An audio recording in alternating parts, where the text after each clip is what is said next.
This is an artistic rendering of an image of a deity commonly known as Shiva.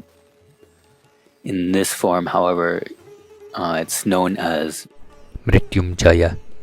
The Maha Mrityunjaya mantra carries the title of Great Death-Conquering Mantra, and it's one that I've personally chanted on a regular basis for over a decade now. Its focus is primarily for liberation, or moksha. In speaking to the bestower of liberation, one part of this mantra says something like a ripe cucumber that's ready to be freed from the vine, I'm ripe and prime for liberation. So, have I conquered death? So far. But nah, I'm still going to pass someday. However, after meditating upon this principle and just working with the energy of this mantra, my perspective and relationship to death has changed over time. It's one of the practices that has supported me in really reorienting my perspective of self. It helped me see beyond the scope of me as a mere individual, having to somehow survive, though fated to die. This mantra helped me see beyond me, beyond, utterly beyond. Voila! A jewel from that muddy lotus. Om Mani Padme Hum.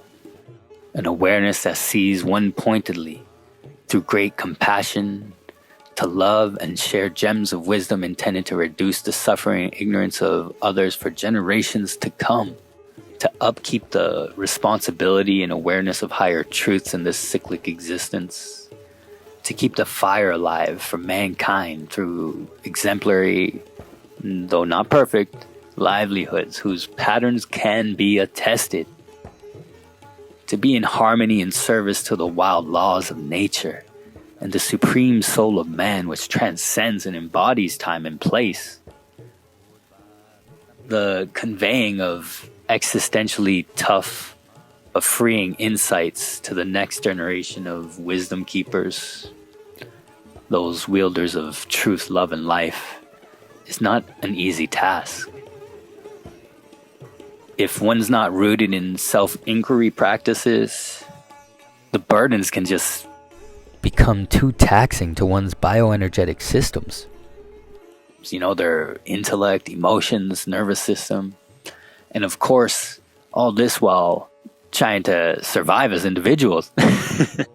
I know that there are always divine souls out there coming to realize the circumstances that they exist within.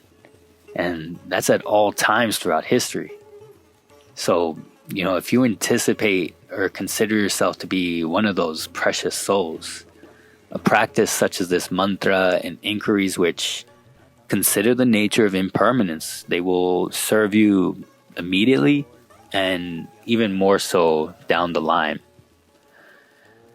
It will really help you reorient your priorities over time to serve in a more refined and considerate way. This will help you ingrain and embody higher principles too, so that you'll be less likely to be persuaded by lower drives of the self and others. The mantra is worth learning. If you find yourself needing some reorienting, I'm willing to help you learn it to whatever degree needed, or to whatever degree I can. Just ask, and you shall receive.